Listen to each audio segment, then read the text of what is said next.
Look up that word, Ryan. Look up that word before you fall asleep. Say it correctly. Hedonism. What is it? Hedonism. I think it's just seeking pleasure, constant pleasure. Hedonism? Yeah. Okay. What do you do to see hedonism? Well, let me be sure I'm using the right word right now. I hope you're recording all this because this will be funny. This is like the real behind the scenes. Yeah, hedonism. Hedonism means seeking pleasure. Hedonism. I don't seek enough pleasure, actually. Yeah, but when we were in Thailand, hedonism. Yeah, the pursuit of pleasure. Sensual self-indulgence. That was your 5-hour massage. That was a 5-hour massage. No, I did 2 hours, and then I went back and said, I want another 2 hours. Amazing. Well, you work bloody hard, so Yeah. you need it. Okay, Yeah. so hello and welcome to today's episode of Impact School. I am joined with Mr. Grant Cardone himself. Now, I was thinking about how to introduce this podcast episode for a while, and honestly, there's nothing that you haven't done. So I didn't really know. Oh yeah, there's a lot of stuff I haven't done. Yeah, best-selling author. How much billion in property? We have you invested now? $1.2 billion worth of real estate right now. 1.2 billion. That is insane. You have multiple different components to your business, which is so cool. I love that you're not only doing the thing, which is the property investing, but you're also helping others do the same. And honestly, you are one of the people who has shown me what is possible for myself in my life. And I know that that is something which you're massive on. And I was watching your Maldives vlog and I heard, oh, I'm coming to England. And I heard you say, if you want to do an interview, then hit me up. And here we are in England. So welcome to England, to this gorgeous estate that we're at. What brings you here? So I have an event to do here Saturday, but we need... Yeah. He's been on the podcast. With Rob. And we just finished a 30-day, I think I'm on the 31st day right now, tour of Rome, Bucharest, Dubai, Singapore, Malaysia, Thailand, Maldives. And then I added a few days here so that I could get the kids out to the countryside. We've done London, we love London. Yeah. And we've done the city mostly every time. So this time I wanted to get a flavor of England. Yeah, exactly. This is the kind of place that not quite this estate, but this type of area is similar to where I've grown up, and it's amazing, peaceful, and it gives you a place to retreat. So we did falconry yesterday with the birds. Oh, you did? They brought 10 birds out, and it was just, and they gave us the whole history. Amazing. Henry VIII, one of your favorite kings here. What a brutal dude, man. Yeah. This guy hunted all day. He hunted in the morning and at night with his birds. And he says, when I tell a joke, I never know. Everybody laughs at his jokes, right? Because, if he didn't, he'd kill you. And, but he hunted twice a day because the birds, they don't care that you're a king or that you're rich. They just care, hey, can I go hunt with you? And so he was fascinated with these animals. We got the whole history of it yesterday, and the birds fly and watched them hunt, and it was amazing. So what's your equivalent to the bird hunting? What do you do? Deals. But that's also your business. There must be something which you're at home. No. I would do, like the real estate that I do, we contracted in the last... It's a great question you asked me. And I love what you do, by the way. I follow your stuff, and I like what you're doing to help people. The deals that I do, I would probably do these big deals if there was no money involved. Okay. Because they're complicated. There's people. There's very sophisticated people involved. So these are we contracted $426 million for the deal in the last 7 or 8 days. So that's insane. It's crazy, right? And I'm running my other businesses and doing this whole scene, but these deals, these real estate deals, they're complex, they're complicated, they're a lot of very, very smart people involved. And it's fascinating to me because it's not just like the e-commerce space and the influencer space and which all that's cool and everything, but these are big banks. These are people with massive egos, right? And so they try to push you around. There's a lot of competition. Everybody in the game has money, so you don't have that advantage of like, oh, I have all the money. The guy next to you, he's got more money than me in the deal. And so I have to figure out how to maneuver with very, very intelligent, sophisticated negotiators. So it's very fascinating for me. Okay, so If you were to pick all your personal brand stuff that you're doing, you know, social media and everything, or the deals, Yeah. you'd pick the deals. Oh, well, I mean, I would pick helping people over everything. Right. So only because my heart kind of pulls me to help people, because I wanted help when I was a kid. Yeah. And I didn't have anybody to help me, and it was frustrating. And I have this personal promise that I made years ago that if I ever made it, I would stay revealed, and I would help people. I would show them what I'm doing. So, and that thing pulls at me. It probably costs me, you know, a lot of time and energy because, but it pulls me. It's kind of like a mission. Steve Harvey told me once. He's like, you know, Steve Harvey. He's got this beautiful saying about his career is what pays his bills, but his mission is what pays his heart, or something like that. He says it much better than I do. I love that. Yeah. That's amazing.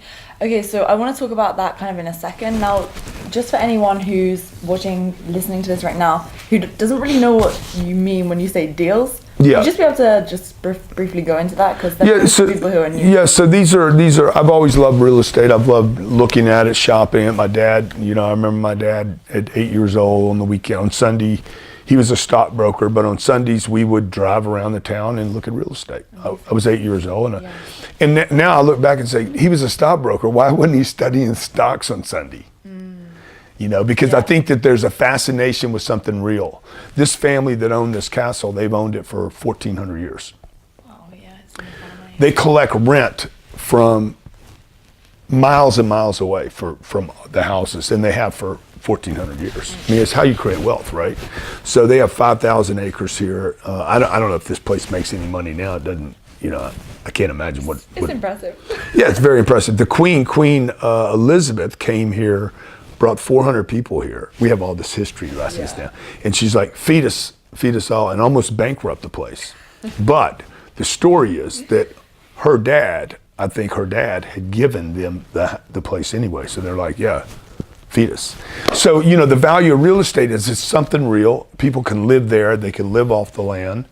And so the deals that I'm doing are massive, big $80 million, $140 million real estate parcels with not homes like you have here, but what we call apartments, not even what you call apartments. Flats. They're flats, but you can't own them, okay? So we own the whole lot. You own the lease? We own everything. We own the land, we own the property, and then you come there and you're like, I just want to pay monthly to live on the property, and then you'll sign a 10 or 14 month lease to use that. And then if we take care of you, maybe you renew it and sign up for another 14 months, or maybe you leave.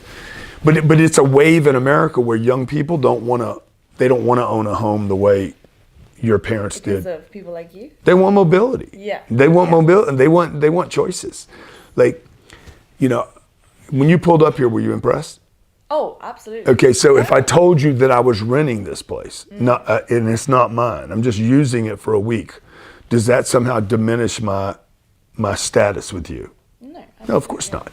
But if you talk to your parents, the parents, and in England, even more so than America, owning a house is a status. It is absolutely, and it's interesting because my dad he owns his own estate agency, Uh-huh. and he has had like a couple since he was in his 20s. And I'm at a stage now where I want to get into property investing and everything. And he's like, just buy your house first. Yeah, buy yeah. your house. And I'm like, no. No. Because I've listened to what you're saying, what Rob's saying.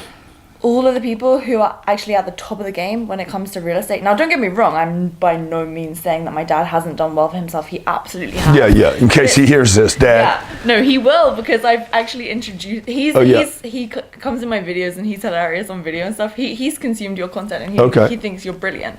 And yeah, I mean, it is definitely an old-fashioned mindset, and I think that's a big thing, especially the UK mindset versus the US mindset. I feel like American people are willing to invest in themselves, invest in their business, take risks, take massive action.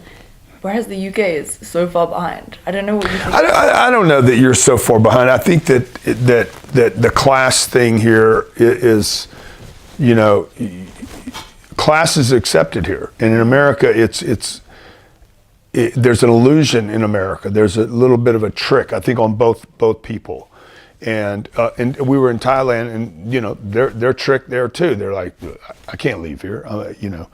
They have almost zero unemployment in Thailand, and even if you're unemployed, you just go to the ocean and you fish and you catch your food and you can eat. So you don't really have to work, right? You just feed your family. So, but they get paid like $2 an hour there.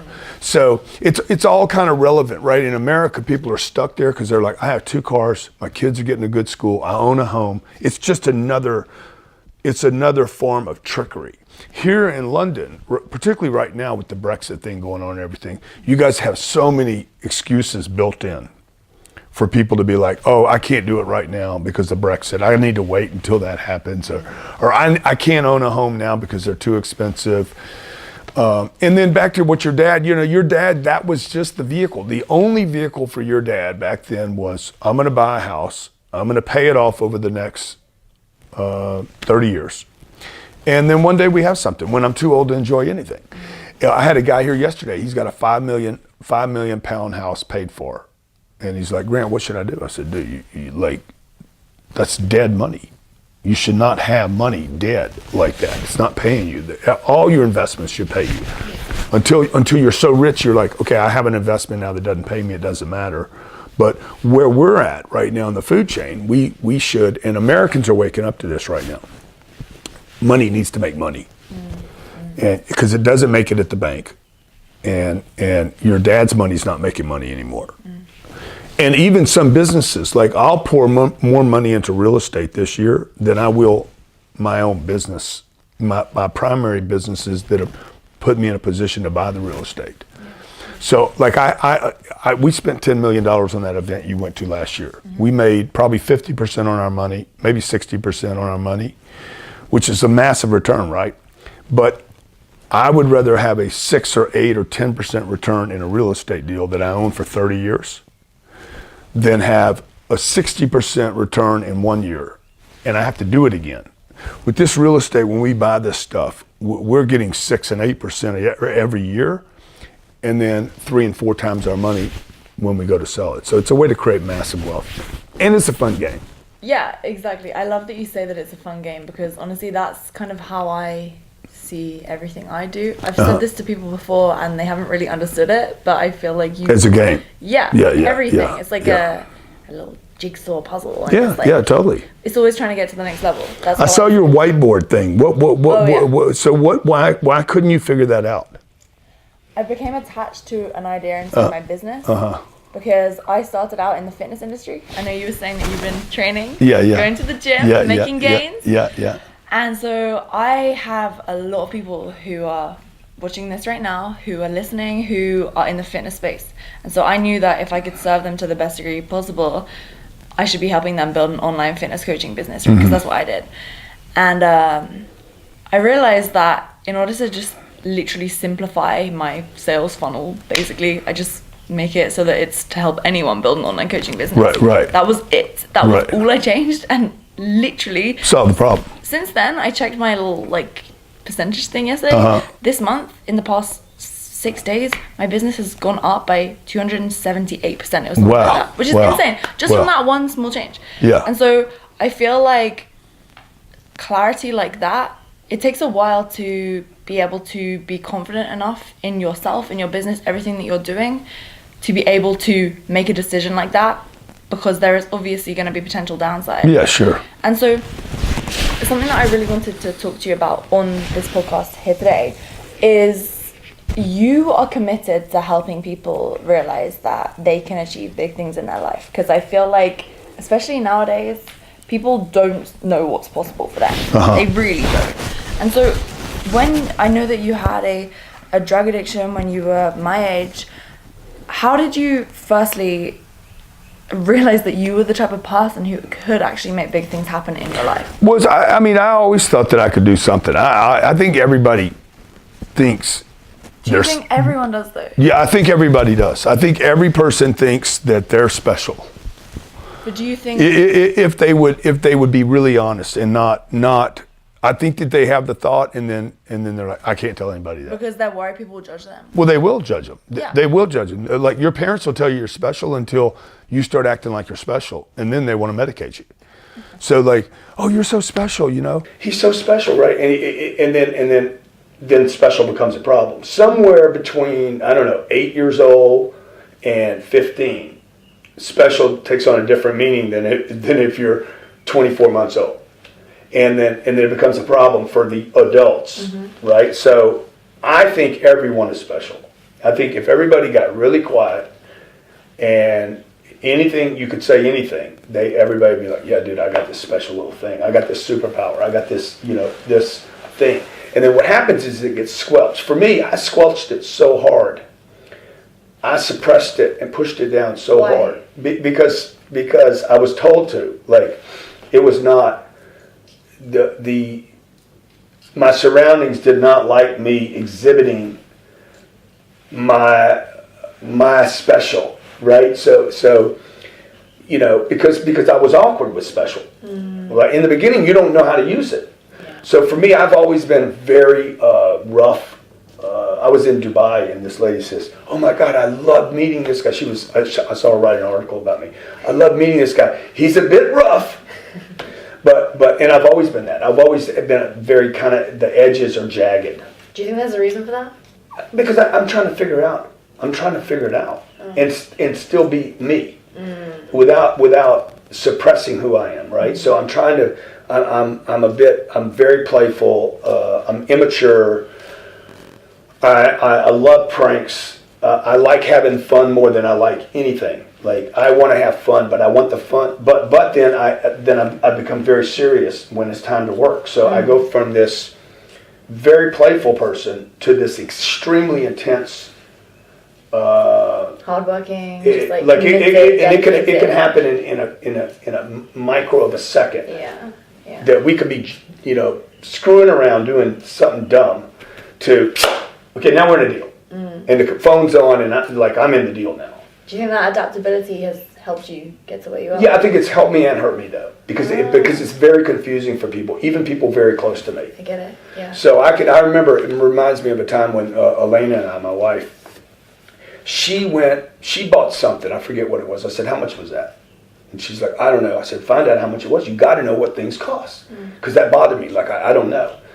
And then she told me, I'm like, "Elena, that was ridiculous. We didn't need it. It's I could have got a better deal, blah, blah, blah." It was no money. I don't know. It was $500 or something. Literally 3 minutes later, I was negotiating a deal and bought it for $62 million or something ridiculous. So I went from being micromanaging, probably incorrectly, over $500 to spending $60 million. And it was confusing for her. It's confusing for the people around you. When you're making decisions like on your whiteboard saying, "You know what, I'm going to throw away my main business and I'm going to go for this other business." It scares people when you start changing. I also think that you are obviously an entrepreneur at heart, and so for you doing something like that, it's a risk. It's like it's your mindset. It's how you work. It's how you. Yeah, but you don't know what I'm feeling while I'm doing it either. Right? Yeah, nobody knows. Nobody knows how I'm feeling. Like they're like, "Oh, dude, it's so easy for you." Nobody knows what I'm going through. So right? What are you going through? I'm going probably through the same things you are, right? I'm like, am I right? Oh man, I hope this is right. I hope I did the right thing. I hope I'm not getting ahead of myself. I hope I'm not getting over my skis here. I hope I didn't pay too much. When we did the growth conference and we had, committed to 35,000 people for 365 days, I worried that nobody was going to show up. Even after I had evidence that we sold 35,000 seats. Like, I had the evidence in my hand. I saw the money go into the bank. I looked at it like every day for 300 days and said, "Hey, are we sure we bought these tickets?" "Grant, we've audited every seat purchase." Thursday night, the night of the event, the night before the event, I was still worried that Friday morning nobody was going to show up. So I go through the same. If other people are experiencing that, then I'm going through the same stuff everybody else is experiencing. Absolutely. No, I think that people see people on social media, no matter how successful they are, they see others on social media and they just think that for some reason, because they put themselves out there, they don't feel. Yeah. They literally don't feel. So how do you actually help people realize that because what your message really is helping people realize what's possible for them right now. That's how, when I think about your content, that's what I see you doing. Obviously, you've helped me massively when it comes to sales. So has Jared, and I went on his wife's podcast a couple weeks ago, which was awesome. Yeah. That he's great and at educating and everything. But I really would love to know, why do you think people are able to listen to you and your story and feel like they can do it too? Because I hope people do feel like that, right? I do. I really do. Yeah. I truly, like, deep down, I really do. So thank you for that. Yeah, you're welcome. But a lot of people, they see people on social media and they just think they're so robust. That's why they're so nasty. It's so robust. Basically they think that you're like hardcore. You can't be teared down. That you don't have feelings. Yeah, well, I do have feelings, but I just a little tidbit. I disregard my feelings. Like my feelings, feelings are overrated in our society. Like, you literally sound like me. they're going to mislead you. They're not. I got to follow my gut. No, I don't even know what you're talking about. Most people don't even know where their gut is. Your gut is a stomach. It's called a stomach. Okay, it's not designed to lead you. It's designed to digest food.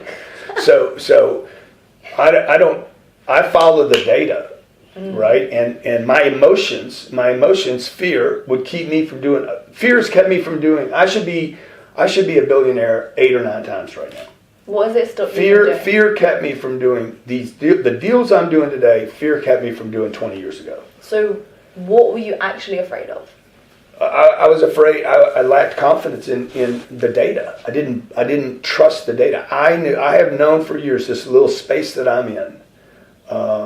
In so many different places, but particularly in the real estate, I've known for years that there was going to be a massive shift in America, particularly, and maybe around the world, to where people will no longer buy homes and they will lease where they live. And they will move around the country, and their mobility would become a big thing. And I knew that, but I should have put every penny. I should have borrowed more money. I should own 40,000 units now, not 7,000. So maybe 70,000. I could be one of the biggest landowners in America today had I followed my data, my instincts that was backed by data. Rather than my feelings and listening to the numbnuts around me that are like, don't do it, don't take the risk, you don't need to, you already have enough. All you're going to do is like all that input from other people. I bought a plane maybe 3 or 4 years ago, and I've taken a bunch of heat about the plane because people are like, oh, he's showing off his plane. Look, if you had a jet, you would show it off too. And if you didn't show it to people, shame on you. Like, it's inspiration for most people, not envy. Right. For most people, they're like, dude, that inspires me. Mark Wright was here yesterday. He was on, you know Mark? What show was he on? He was on Apprentice. He was the apprentice with Lord Sugar. Oh, yes. Yeah. So he flew with me from Cardiff to London last year. I put him on the plane. He says, Grant, you ruined my whole life putting me on that plane. I can't think. Like, every time I get on a plane now, I'm like, oh my God, I need to fly private. It is a ruiner. And this is what, like, if I inspire people to think bigger, that is one of my goals, because that has been the big ruin of my life, that I didn't think big enough the whole time. The biggest regret I have in my life, I played it small for at least 35 years. Influenced by society, education, friends, even friends with good intentions, family members that love me, they're the wrong people to let the falconry I did yesterday, the one of these birds, the peregrine something, moves at 200 miles an hour, makes an aerial strike, kills on contact. It's like, wow, man. It only does 3 things in its life. It either kills you, gets killed by you, or has sex with you. Simple. What a life. Yeah. So something you just touched upon there is that it was the people around you. You were saying you don't need more. Don't fly that fast. You're already successful enough. Yeah. You don't need anything more. Look, they were telling me that when I had nothing. They were telling me that when I was making $50,000 a year. You have enough, man. Be grateful for what you have. Look, my mom used to tell me, you got heat, you got everything you need. You got a refrigerator with food, but that's not that. My mom didn't understand. Mom, I have dreams. If my dreams were an empty refrigerator or a refrigerator, it was empty. But it was there. It was there. It was meant for me to fill it up with something. And all she could see, because of the way she grew up out of poverty. All she could see was, hey, you got your health. We've all heard this. These are international concepts, by the way. Hey, you got your health, and you got family, and if you have food, and if you have heat, you should be grateful. Yeah, I mean, you need those things first, and then you can think more. You can think bigger. Yeah. And then, so when is enough for you? I get asked that all the time. When's enough Never. enough? I think the reason people ask that question is they don't understand the potentiality of the individual. It stretches. Yeah, exactly. It's like stretches. a game, like what we were just saying. Yeah, totally. I don't know if we were filming when we said that, but I honestly believe that it's like literally when you're playing FIFA or whatever they play, you get to that's probably the worst example. Like, you're playing Call of Duty. Yeah. And you complete the level, so like it's move on to the next one. You want the next challenge. You get a taste of what's possible. Yeah. And you can see that. So I feel like what people need, if right now they're feeling lost, they're feeling hopeless, they feel like how you felt when you were 25, when you had a drug addiction, they just need to get a bit of momentum. Yeah. To actually push them forward. So how can people actually get that momentum to actually start moving towards something? I would suggest that people not try to go do this on their own, like so many people are suggesting. Like, the popular thing is, be an entrepreneur and do it on your own and be a solopreneur. And I fell victim to that for a long time, by the way. And then when I started bringing on a team and actually like investing into my business, that's when everything exploded. Yeah. Just like that. Yeah. Literally overnight. I would just tell people that like find someone that is already moving down the road. It's called drafting in motorsports. So I can be in second place and actually expend less energy and go just as fast. Yeah. And then have, like Ron Secco, the guy you met today, he works with me. He quit a job as a pilot to come work for me. He went from making $125,000 a year, had his little pilot wings, people, yes sir, captain. He's the youngest captain in the United States to fly a plane. Quit that job, had health care. He didn't go work for himself. He came to work for another guy. He took a pay cut. Did not know what it would be. He got with me because he's like, this guy's going places. This guy's taking risks. He's got the money. He's got the resources. He's got momentum. I'm going to get on the bus, the coattails, and I'm going to go for a ride. And so that's what I would tell people, man. Find somebody, not a company. Find a person that has energy, resources, courage, that is on the move. Because just because they did it, just because they did it years ago might not mean they want to do it today. Mark Cuban from the Shark Tank, he's not interested in growing anything. He's like, I'm just not, he doesn't have the game. It's not his desire. So you got to find somebody that wants to play the game again at another level. Yeah. And I would go work with those people and go for the ride. Yeah. And then in exchange, give them more than you want from them and watch what happens. Yeah. It's really powerful finding someone who's in a position where you can see yourself and where you'd love to go, and honestly just molding what they've done. Yeah. Seeing how they've played their game, because they've obviously done something right. And I feel like people see these people and they think, I can't do that because of this or because of that, and they only got there because they were lucky. What do you think about luck? I don't know anything about it because I hadn't had any. I mean, the only luck I've had is bad luck. So I've just never been that guy. I know people that get lucky. They go to the casino, they make a bet on black and they win, and they ask for a blackjack and they get it. It's just not mine. I've never been that guy. Everything for me has been a lot of effort, which I overplayed the effort thing. You shouldn't have. If you're in the right vehicle at the right time, you shouldn't have to. Grind. You should not have to grind. Yeah. You need to work hard, but at some point you need to figure out how this thing should start going. Today we're in a position today where I could be on the road. I could literally travel the world now and just go from island to island to island Which you're doing. For 300 days of the year, and most of my businesses would not be affected negatively. Right, because you've set up all the systems and everything, which Yeah. is so important. Yeah. Obviously, at the beginning stages, people don't necessarily think about that. But I personally believe if you set the systems up now, Yeah, one time, they're done. yeah, Obviously, you're going to have to bring on team members as time goes on. But early stages, you know, you got to get these things right. It's like you always say, you know, get your money right. yeah. When you yeah. say this- money is a system, you know. Right, yeah, it absolutely is. And one thing which you said, which I love, is that money has no value until you use it. Because I actually want to ask you about your money mindset in a bit, because I heard you just say where Elena bought something for $500 and then you were doing like a $62 million deal or something. So do you think you've always been someone who's been like pretty frugal when it comes to money, and you feel like because I'll explain why I'm asking this.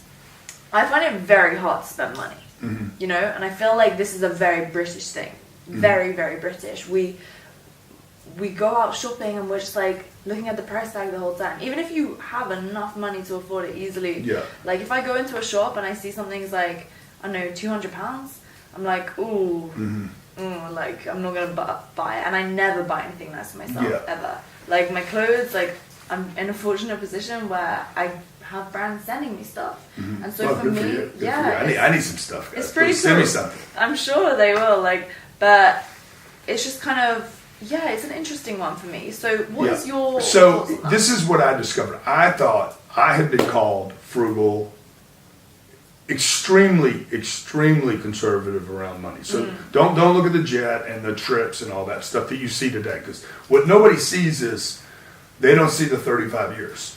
They just see, guy went and bought a brand new jet, right? The whole overnight success story. Yeah, thing. yeah. You see the watch I bought, right? But you don't see that I didn't buy a watch, and I flew commercial for 3 million miles for 30 years, and that I sat in the back of the plane, and that I saved my money. You don't see the whole. Nobody sees that, right? They should ask that question about the money. Nobody in these interviews, almost nobody asks about money, ever. Like the money I love thing. talking about money. The money, the money thing almost never gets hit. You know, so the frugal. I thought I was frugal. I thought I was a mooch. I thought I was cheap. I was told all these things because, Tight. in reality, Yeah. tight. You know, I could squeeze an eagle off the quarter. People. I'd go look at a $200. I still look at the prices of stuff. I think it's important to know what the price of something is. I would look at the price of something, and I was not cheap. I was misidentifying what the problem was. The problem for you, when you look at it, what you're hitting is, can I reproduce that 200 pounds? Right. And you're not sure yet. So you're not sure. When you get sure, you'll be like, yeah, I'll take that. I'll take $5 million. And that is the key. The key is to get so confident in your ability to reproduce money. Now, this complicates the issue because if you're in the e-commerce space, you're in a space that literally was just created overnight. Like it didn't even exist, 10 years ago, and got hot here only in the last probably 28 months or so.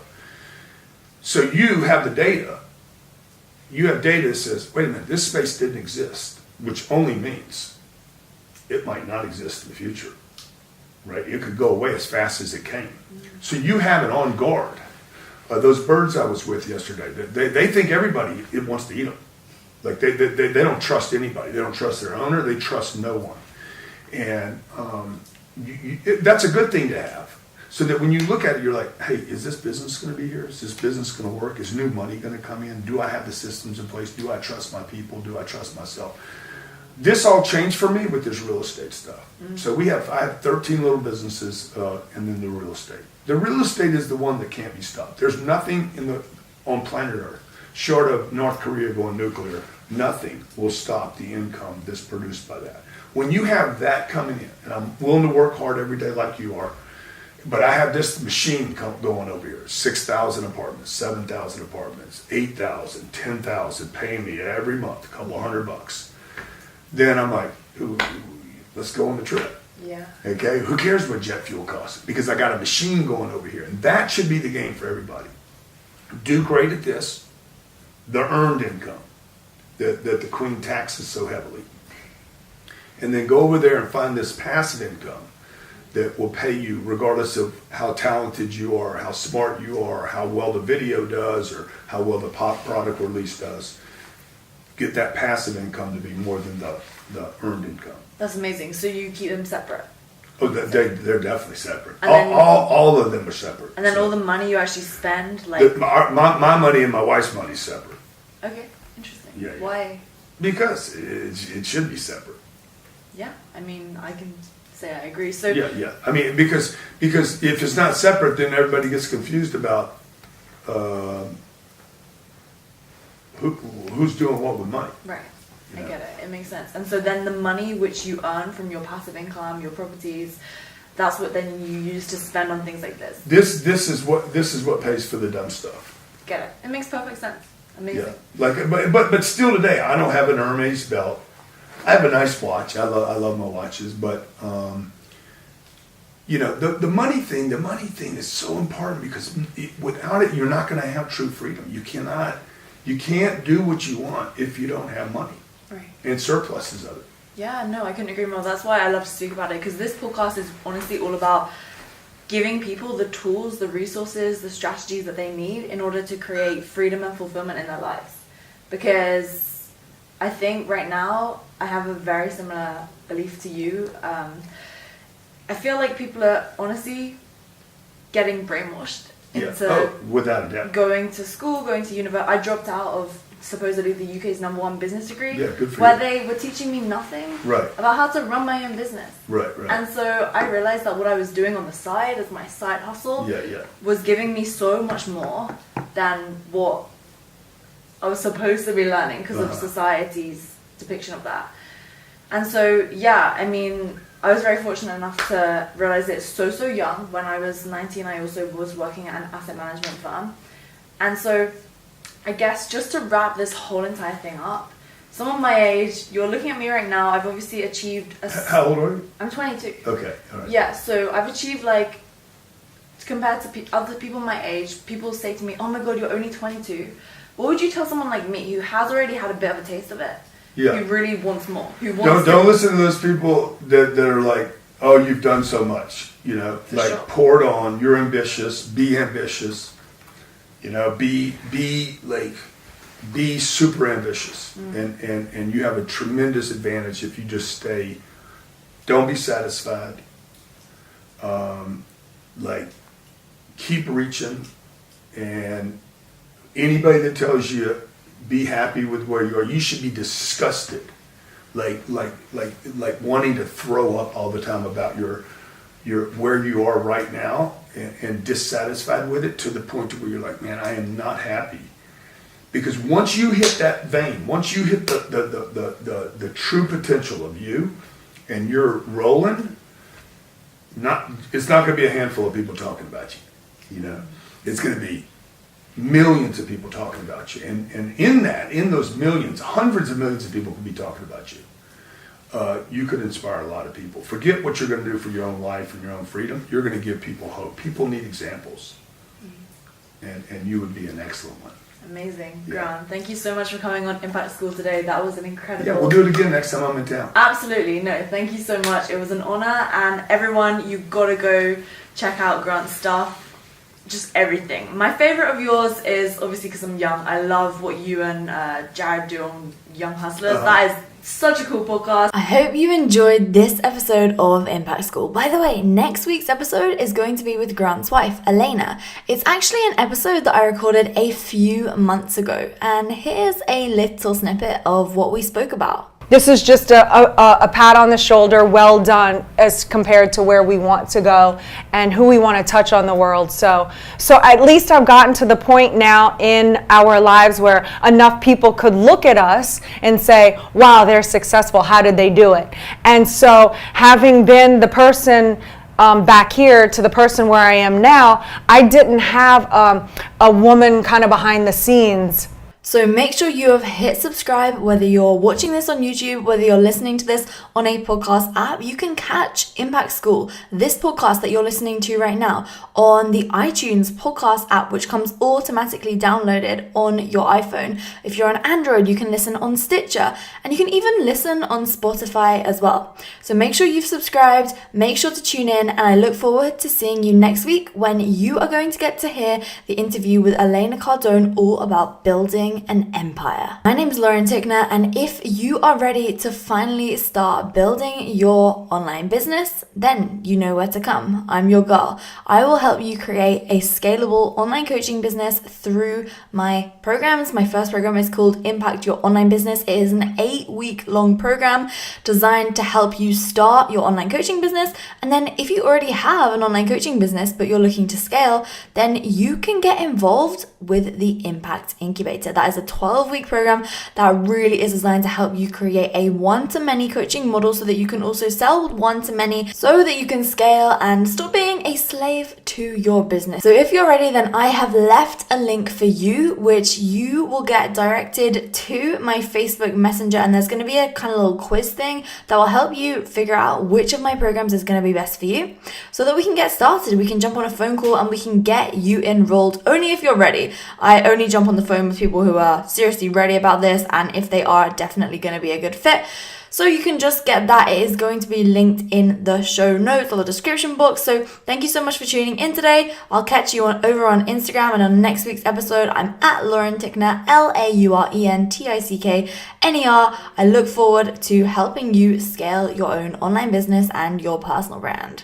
And you can get that quiz if you, in your browser, get your capital letters on and type in bit.ly/impact quiz. It will only work if you do everything in caps lock. So bit.ly/IMPACTQUIZ, or Z if you're English, right? And say it the right way. But yeah, it's bit.ly/impact quiz. And there you can see which program of mine is going to be the best for you.